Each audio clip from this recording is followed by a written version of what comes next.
అభివృద్ధి, వెనుకబడిన ప్రాంతాలమైన ప్రత్యేకమైన శ్రద్ధ, ఉత్తరాంధ్ర పైన ప్రత్యేకమైన శ్రద్ధ పెడతాం. అమరావతి పూర్తి చేస్తాం. రాయలసీమ అభివృద్ధి మన బాధ్యత. సమగ్ర అభివృద్ధి మన విధానం. అయితే వెనుకబడిన ప్రాంతాల అభివృద్ధి పైన ఎక్కువ ప్రాధాన్యత పెడతాం. సాగునీరు ఇవ్వడం ద్వారా సీమలో స్థితిగతులు మార్చాలని మొదటి సంకల్పం చేసిన వ్యక్తి ఎన్టీఆర్.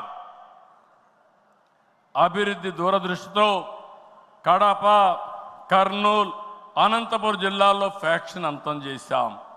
తెలుగు గంగ, కేసీ కెనాల్, హంద్రీ నీవా, నగరి గాలేరు, ముచ్చుమర్రి ఈ ప్రాజెక్టులు పూర్తిగా చేపట్టింది, పూర్తి చేసిన పార్టీ తెలుగుదేశం పార్టీ. రాయలసీమ ముఖ చిత్రాన్ని మార్చిన పార్టీ తెలుగుదేశం పార్టీ. 30 ఏళ్ల క్రితమే ఇజ్రాయెల్ నుంచి డ్రిప్ ఇరిగేషన్ తీసుకొచ్చి 90% సబ్సిడీతో మైక్రో ఇరిగేషన్ ఇచ్చే పార్టీ తెలుగుదేశం పార్టీ అని చెప్పి నేను మీకు తెలియజేస్తున్నా. పోయిన 5 ఏళ్లలో చూస్తే ఒక్క పైసా ఇరిగేషన్ ఖర్చు పెట్టలేదు. అది 14-19లో 12,000 కోట్ల రూపాయలు ఖర్చు పెట్టాం. ఈరోజు హంద్రీ నీవా వెడల్పు చేసే కార్యక్రమం పరిగెత్తా ఉంది. ఈ సంవత్సరమే పూర్తి చేసి మళ్ళీ చివరి భూములకు నీళ్లు ఇవ్వాలనే సంకల్పంతో ఈ ప్రభుత్వం ముందుకు పోతున్నాం. ఈరోజు రాయలసీమ రైతుల్ని ఇంకా బలోపేతం చేయడానికి పోలవరాన్ని పూర్తి చేస్తున్నాయి. ఇంకొక పక్క పోలవరం బనకచెర్ల ప్రాజెక్టుకు నాంది పలకబోతున్నాం. కడప జిల్లా కొప్పర్తి, కర్నూలులో ఓర్వకల్లు ఈ 2 కూడా పారిశ్రామిక వడలుగా తీర్చిదిద్దుతున్నాం. రాష్ట్రంలో 5 రతన్ టాటా ఇన్నోవేషన్ హబ్బులను ప్రారంభిస్తున్నాం. మెయిన్ వచ్చి అమరావతిలో ఉంటే విశాఖపట్నం, రాజమండ్రి, విజయవాడ, తిరుపతి, అనంతపూర్ కేంద్రాలుగా 5 జోన్లు 5 పెట్టి ప్రతి ఒక్క కుటుంబంలో ఒక ఆంట్రప్రెన్యూర్ని ప్రమోట్ చేయాలనే సంకల్పంతో ఈ ప్రభుత్వం ముందుకు పోతా ఉంది. అన్ని ప్రాంతాల అభివృద్ధి కావాలి, అందరూ వ్యక్తుల అభివృద్ధి కావాలి. వెనుకబడిన ప్రాంతాలపైన ప్రత్యేక శ్రద్ధ పెడతాం. బాగా బలహీనంగా ఉండే, ఆర్థికంగా ఇబ్బందుల్లో ఉండే వ్యక్తులపైన, కుటుంబాలపైన ప్రత్యేక శ్రద్ధ పెడతామని చెప్పి కూడా నేను మీకు తెలియజేస్తున్నా.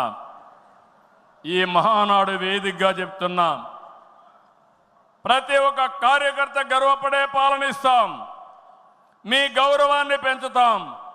మీరిచ్చిన హామీలన్నీ నెరవేర్చే బాధ్యత ఒక పార్టీ అధ్యక్షుడిగా, ముఖ్యమంత్రిగా నేను తీసుకుంటానని చెప్పి కూడా నేను మీకు తెలియజేస్తున్నా. ఎన్నికల మేనిఫెస్టో, సూపర్ 6 కానీ ఇవన్నీ పూర్తి చేసి ప్రజల్లో నమ్మకాన్ని పెంచుతాం. కూటమిగా మన 3 పార్టీలు కలిసి నడవాలి, మనం కలిసి గెలవాలి. తెలుగు జాతి నెంబర్ 1 కావాలంటే తెలుగుదేశం పార్టీ ఎప్పుడూ ముందుండాలని చెప్పి మీకు తెలియజేస్తున్నా. దానికోసం ప్రతి ఒక్క కార్యకర్త పనిచేయాలి, అవగాహన పెంచుకోవాలి, సమర్థవంతంగా పనిచేయాలి. నేను ఏదైతే ఆలోచిస్తున్నానో మీ అందరి ఆలోచనలు కూడా బలుకొని ఈరోజు విజన్ గారు ఇవన్నీ తీసుకొచ్చాం. అవన్నీ అమలు చేసే బాధ్యత మనం అందరం తీసుకుందాం. ఈరోజు, రేపు, ఎల్లుండి 3 రోజులు ఇక్కడ ఉంటున్నాం. నేను ఒకే ఒక విషయం మిమ్మల్ని కోరుతున్నాను. మీరందరూ వచ్చారు, నిండు శోభ వచ్చింది, చాలా ఉత్సాహం వచ్చింది. నాకు కూడా అనిపిస్తూ ఉంది, కొండను కూడా ఢీ కొట్టే శక్తి మీరందరూ నాకు ఇస్తున్నారు. అది చేస్తా.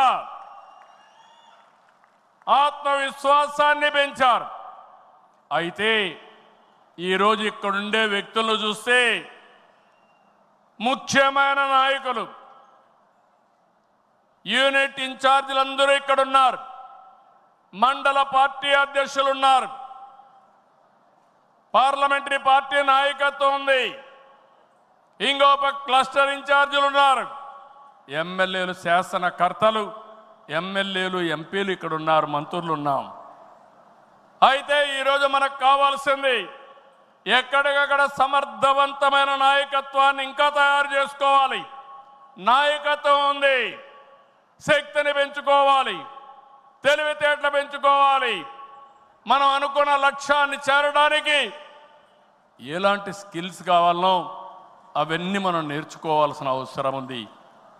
ఈ రాష్ట్రాన్ని ఒక విజన్తో తీసుకుపోవాలంటే నేను ఒక్కడనే కాదు, అందుకే నేను చాలాసార్లు చెప్పాను, మంది పొలిటికల్ గవర్నెన్స్ అంటే మీరందరూ గెలిపించిన తర్వాత గెలిచిన వారిలో ఒక మంత్రివర్గాన్ని ఏర్పాటు చేసుకుని మేమేదో పరిపాలన చేస్తే కాదు, చివరి మైల్లో ఉండే కార్యకర్త కూడా ఈ ప్రభుత్వంలో భాగస్వామి అయినప్పుడు, మీ ద్వారా పరిపాలన జరిగినప్పుడు అదే నిజమైన పొలిటికల్ గవర్నెన్స్ అని చెప్పి కూడా నేను మీకు తెలియజేస్తున్నా. అందుకే ఒక సిస్టమేటిక్ ఆర్గనైజేషన్ తీసుకొచ్చాం. ప్రభుత్వానికి పార్టీకి అనుసంధానం పెరగాలి, అనునిత్యం అవగాహన పెరగాలి, భాగస్వామ్యం పెరగాలి. దానికి మహానాడు ఒక వేదిక కావాలి. నేను పైనుండే నాయకులకు చెప్తున్నాను, ఇక్కడుండే క్షేత్రస్థాయి నాయకులందరూ కూడా చెప్తున్నాను,